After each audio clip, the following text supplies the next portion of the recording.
देखिए, ये बात तो सच है कि जैसे राजा की जान तोते में थी, ऐसे ही प्रधानमंत्री जी की जान ईवीएम में है।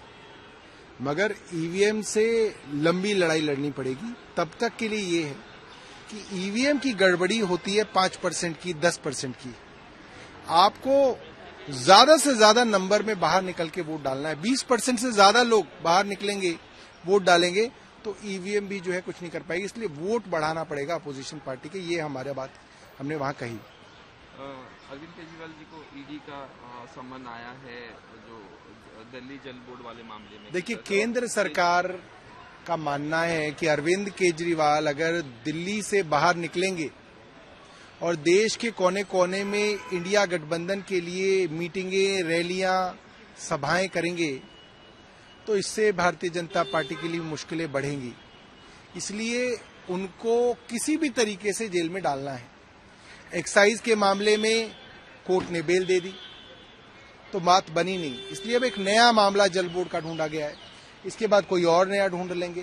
तो इनके पास सारी की सारी एजेंसी हैं, कोई भी मामला किसी का भी निकाल ले, किसी को भी सम्मन कर दो, किसी को भी जेल में डाल दो। आज तो ऐसे ही चल रहा है। कपिल सिब्बल का भी बयान आया इलेक्शन को लेके, 7 फेज में है। पश्चिम बंगाल की बात की कि पश्चिम बंगाल में जिस तरह से 7 फेज में चुनाव कराया जा रहा है, इससे कहा जा रहा है कि इलेक्शन कमीशन गवर्नमेंट के। देखिए, मैं आपको बताता हूं, अगर भारतीय जनता पार्टी के मुख्यालय को कहा जाए कि आप पूरे देश के फेजेस को डिसाइड कीजिए किस जगह कहां पे इलेक्शन कराना है, तो जो best case scenario Bharatiya Janata party का बनेगा, वो इलेक्शन कमीशन जो है उस हिसाब से अपना शेड्यूल देता है। प्रधानमंत्री की जिस दिन आखिरी रैली होती है, उसके बाद जो है इलेक्शन कमीशन जो है डेट अनाउंस करता है। ये इस राज्यों के चुनाव में भी हमने देखा। वही बात प्रधानमंत्री या भारतीय जनता पार्टी कह दे तो उसके ऊपर इलेक्शन कमीशन चुप रहता है। कोई अपोजिशन पार्टी का नेता कह देता है तो उनको नोटिस दे दिया जाता है, उनको 3 दिन के लिए जो है सेंसर कर दिया जाता है। तो ये जो इलेक्शन कमीशन है, ये प्रधानमंत्री और उनके एक मंत्री मिलकर चुनते हैं, तो जाहिर सी बात है वो अपना आदमी चुनेंगे। तो अब वो विश्वसनीयता जो टीएन सेशन साहब के समय में हुआ करती थी, जब पूरी की पूरी सरकार इलेक्शन कमिश्नर को देख के हिल जाया करती थी, वो समय चला गया। अब इलेक्शन कमीशन सरकार की जेब में है।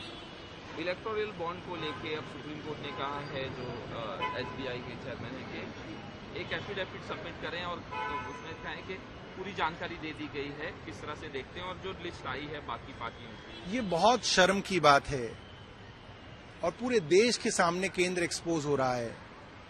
किस तरीके से रोज रोज इंफॉर्मेशन को छुपाने की कोशिश स्टेट बैंक ऑफ इंडिया और इलेक्शन कमीशन कर रहा है। भाई, अगर आपके मन में कोई चोरी नहीं है तो आप डालिए अपनी वेबसाइट पे।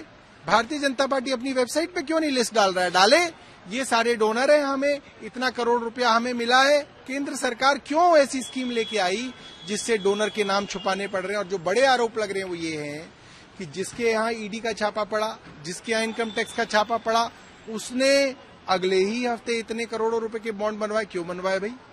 किसको वो बॉन्ड दिए? जिसको ठेका मिला वो बॉन्ड बनवा रहा है, किसके लिए बनवा रहा है?